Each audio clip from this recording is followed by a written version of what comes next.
Now we will proceed with our next question. Senator Pia, your 5 minutes.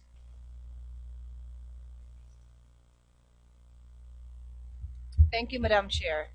I will actually pursue the line of questioning right now. To Honorable Iqbal, sir, and actually, may I address my questions to Honorable Iqbal and the peace panel, no, and any one of Professor Ferrer or Secretary Deles. Going back to the 24-hour requirement, your position is the exemption to the 24 requirement simply means less than 24 hours. So you stand by the fact that to pursue a international fugitive, the exemption was not made to allow the operations to go smoothly, but simply to coordinate with less time. That is the exception you are making? Would I request my counterpart to answer? Again, if we read the text, it says, ADJAG shall inform CCCH. ADJAG is made up of both government and MILF. If it is a high-value target, they are exempted. But it means also that ADJAG already knows. When it will inform the CCCH, that's the question.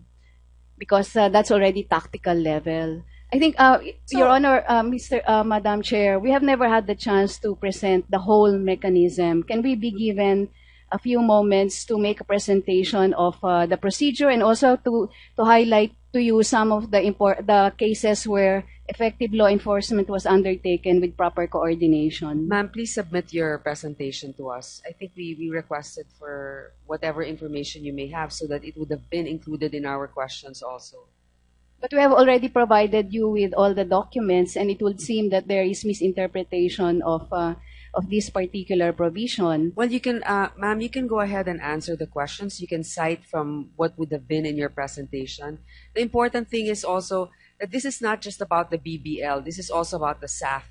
That's why we gave you also your time to explain your side. On the other hand, we will be asking for a copy of your presentation. Well, then, Madam Chair, what I can say is that operationally that is the rule, and that is why we have these standing protocols. In this instance, it was the decision of those who planned the operation not to follow the protocol.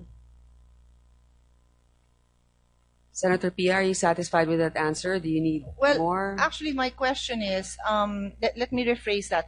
How would you envision this scenario to play out? And I would like Chairman Iqbal to also answer. How do you envision the scenario to play out if, in fact, notice was given? How would it play out? And the reason why it is important for me to hear from Mr. Iqbal is because malaman ho natin kung sa pananaw nyo, paano mangyayari po yun. Lilisanin po yun ng mga civilians doon. Tahimik lang po ang mga MI na kaibigan naman po ni Marwan. Paano ho mangyayari yun kung nakapagbigay nga ho ng notice? Please enlighten us kasi hindi ko po maintindihan. Sa nakikita natin ngayon parang may ang lumalabas walang tiwala. Sinasabi ko po kanina, umusad po yung pag-uusap ng gobyerno sa MILF dahil po may tiwala sa bawat isa. Dito sa ceasefire implementation, doon sa ADJAG na mekanismo, kailangan din po na may tiwala. Dahil po sa may tiwala, makikita natin sa record, success stories ng ADJAG na gobyerno at saka ADJAG ng MILF, malaki po, marami po silang nagawa. Pero noong hindi na mangyari yung coordination, kaya nangyari yung January 25 po. So kailangan po natin ng coordination, and then kailangan natin magtiwala sa bawat isa. Kasi pag wala tayong tiwala sa isa't isa, well, there is no sense talking to each other. O ang ibig niyo po sabihin, kasi ang hiningi ko po sana sa inyo yung scenario, no? But hindi niyo ako sinasagot ng diretso. So I'm just assuming ngayon na sabi niyo dapat may tiwala. So bahala na, basta let's follow the rules and bahala na, magtiwala lang po tayo. Yun ho ba? Hindi ho ganon. Kaya nga tulungan niyo ho akong intindihin. Ang sinasabi ko po, yun nga, hinihingi po ng counterpart ko na may presenta po namin yung paano yung proseso para doon po makita na klaro. Kasi pag ganito lang ho, palagay ko mahirapan tayo intindi. Kasi proseso po yan. Proseso, and then meron diyang activity sa ground na kailangan matingnan din natin. Idea, process, kailangan doon sa implementation. Paano bang gumalaw? Doon natin makikita yan. Kaya siguro, yung mga adyag ng gobyerno sa MILF, wala rito yung adyag namin kasi may sakit na sa ospital, pero yung adyag ng gobyerno ng Pilipinas, palagay ko may illustrate nila kung paano ba yung dynamics, paano ba yung mekanismo. Kasi ho ako, I think some of my companions, nahirapan kami ma-visualize kung nagkaroon ng advance notice, paano lilisanin ang lugar na yon nung mga civilians kung at hindi mabibigyan ng impormasyon si Marwan who is living in peace in that area. Sabi nga po ni Senator Alan, hindi naman siguro magtatago ang isang somebody with millions of dollars on his head in a place na alam niyang kaliwat kanan, merong magbubulgar nung hiding place niya. So we're just trying to understand paano ito mangyayari. Anyone else in the peace panel want to help me understand? Because if not, I will make some assumptions and I will continue my questions.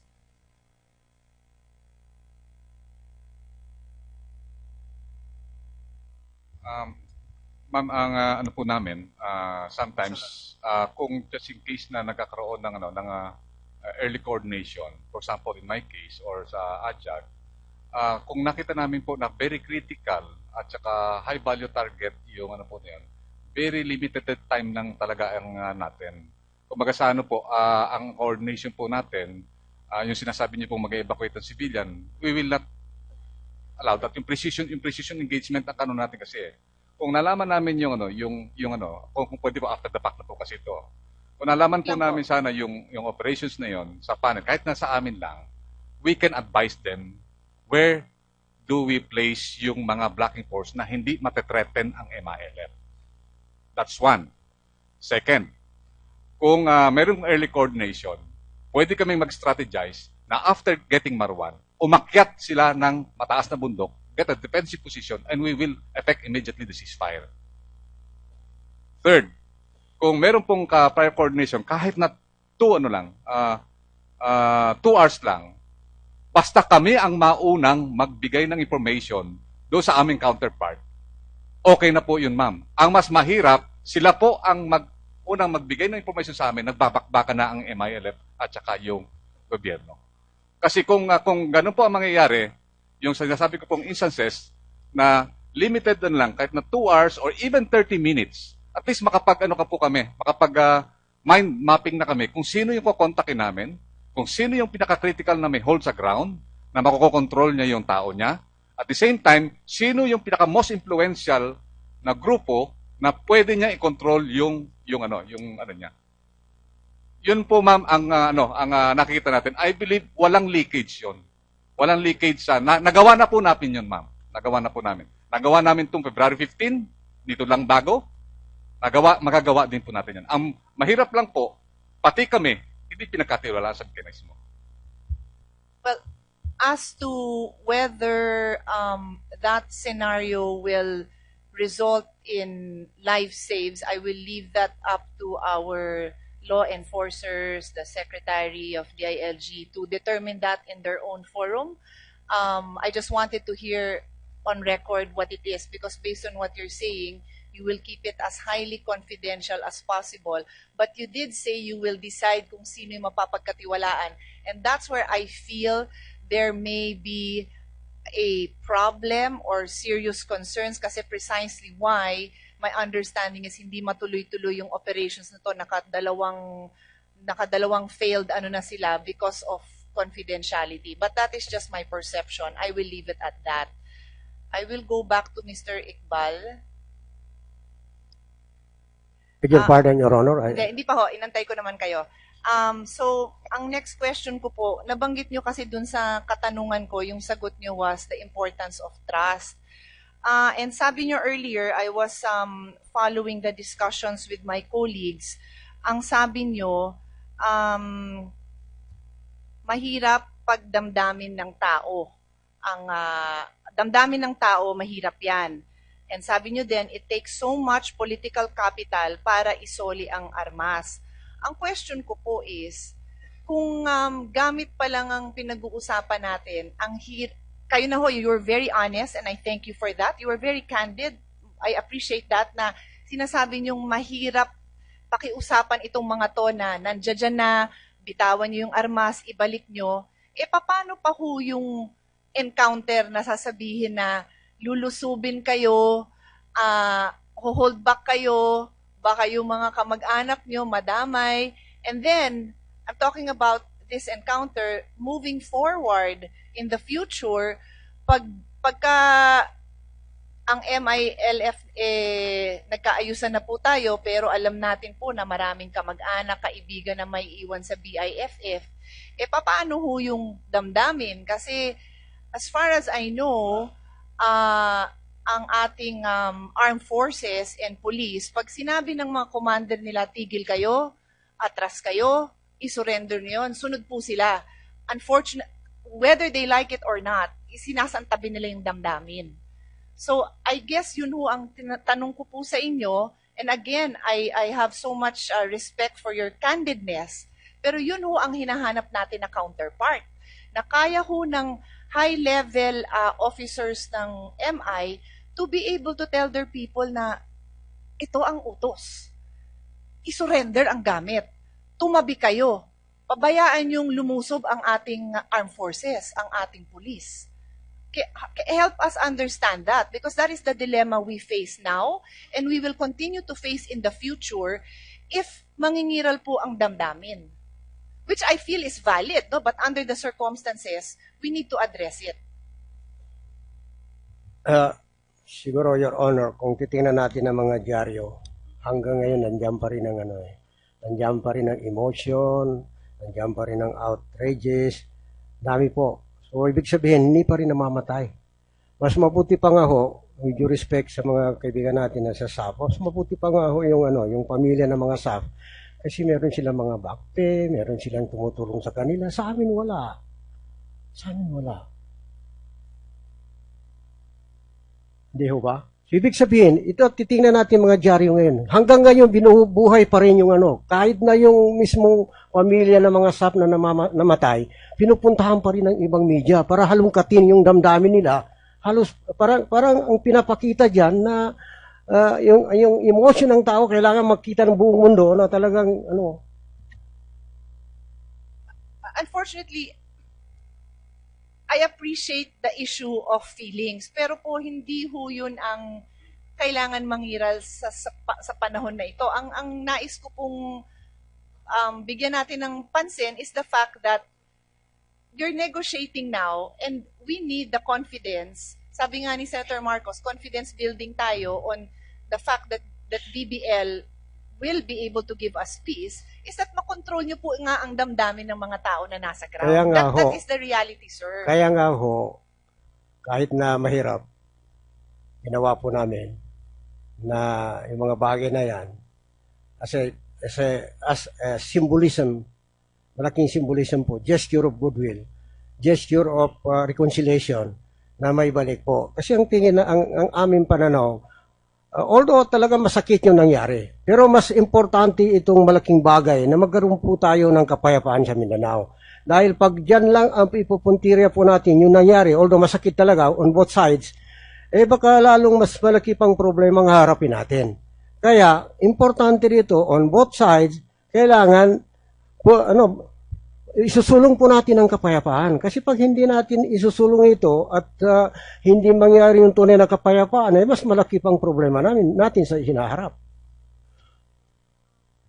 I'm sure I was given a piece of paper that said my 5 minutes is up. So can I just end to respond to what Chairman Iqbal Go ahead, said? Senator Pia. I have here photocopies of, I'm sure you've seen all of this, just photocopies, downloaded articles of the news on the 16 firearms recovered. And I was monitoring your response to Senator Marcos' line of questioning at sinabi niyo nga po, symbolic gesture.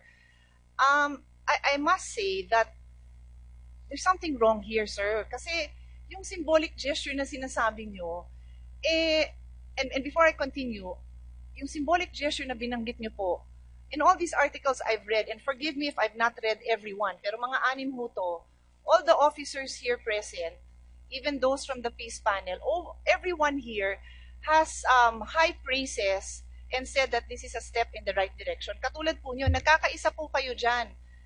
Tanging si General Espina lang ang nagsabi na we expect more to be surrendered and that all the personal belongings shall be returned to us, uniforms and all belonging to our fallen heroes. Except for that statement, which I feel he's still structured in a very politically correct way, so as not to hurt the MILF, everyone else just had high praises for the gesture. I am not a military officer. I know nothing about guns.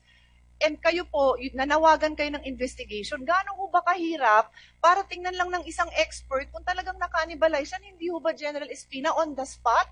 You can have your experts look at it and say, wala ho yung scope dito, natanggal ho yung trigger dito, pinalitan ho ng alambre, ng safety pin. You don't need an investigation for that. And you are accountable to our people, to the fallen 44, to these soldiers and their families, to tell them kung biro-biro lang naman yung gesture na yon. And if sa panahon nyo, Mr. Iqbal, on your part, good faith, then I acknowledge that and I appreciate that. But I need you to be able to say na babalikan ko tong lahat na to, sisiguraduhin ko, and aalamin ko kung ba't nila kayo binubola, bakit nila tayo binubola, dahil kayo ho ang nakaharap dyan, kayo ho ang kausap namin, na matino itong binalik nyong 16, kahit na, as far as I know, arithmetic nga lang naman po, pero kulang na kulang yung 16 out of 60 ba yun? 60 plus? 46, something like that. So sa numbers pa lang kulang. On the cannibalization, you don't need an investigation. So I rest my case, but maybe a quick response from General Espina on this, because it's been, the ceremony was Feb 18 ba or Feb 19, the turnover. So what? It's been 6 days?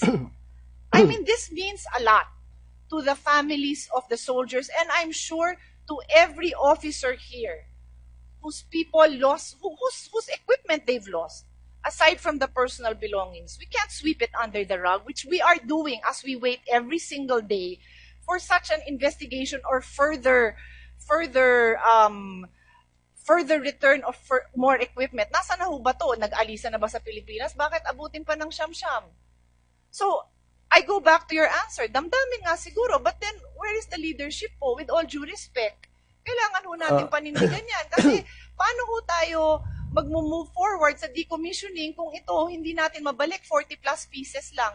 Paano pa ho yung hundreds of arms respect, na nakatago sa ilalim ng bahay, sa likod ng pintuan? Paano ho pa ho ibabalik yun?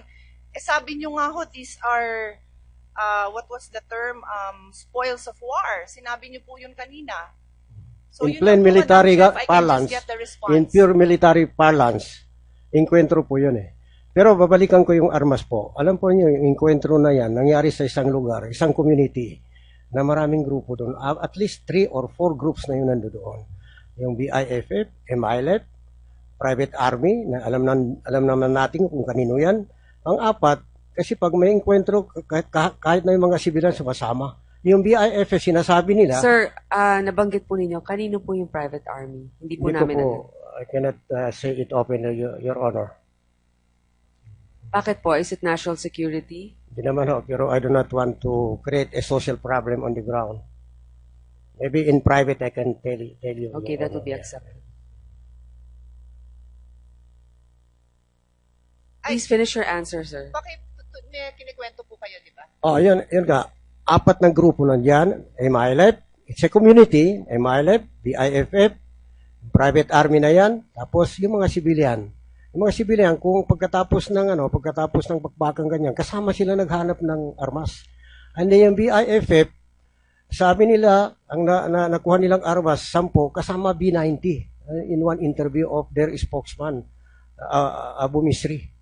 So, yun po, yung armas na yan, doon napunta po doon sa 4 na grupo na yan. Pero sa amin, sinabi ko doon sa kamsyong ko, Awang, sa Datudin Sinswat, na hindi namin sinasabi na ito na lang nakuha ng MILF. Pero hahanapin po namin at kung meron pa kaming makita, isasolve pa rin namin. Especially yung mga personal effects.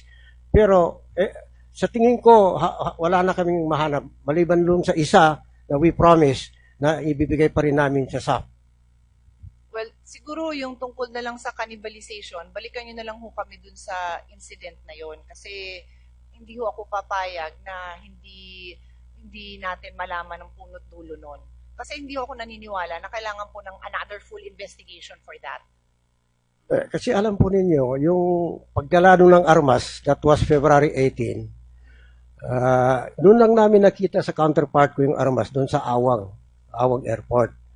And then there was a sort of a validation. I don't know, was it the military or a representative of the PNP? But there was a validation, especially yung mga serial numbers. And then habang nandoon kami, wala naman sinasabi sa amin na mayroon ininagkatugma doon sa serial numbers na ibinigay ng PNP sa CCCS ng MILF, CCS ng Gobyerno ng Pilipinas. Doon lang namin nalaman na mayroong cannibalization na afterwards. Pero hindi ko naman sinasabi na yung sinasabi ng PNP hindi tama. Kaya lang naman, pag wala hong independent investigation, it puts the MILF in a bad light. Kaya nga ako, although palagay natin, naniniwala kami sa sinasabi ng PNP, pero nahirapan po kami kung wala hong magsasabi na independent group na ito pala na-cannibalize. So yun ho ang punto namin. Senator Pia, I think General Espina, you can provide us a copy of the inventory and your notations, observations, and the equipment that was submitted to you. And with regards to an independent body, sir, I think we will also take into account in our committee report whatever is submitted with regards to the equipment that was returned by the MILF. Senator Pia?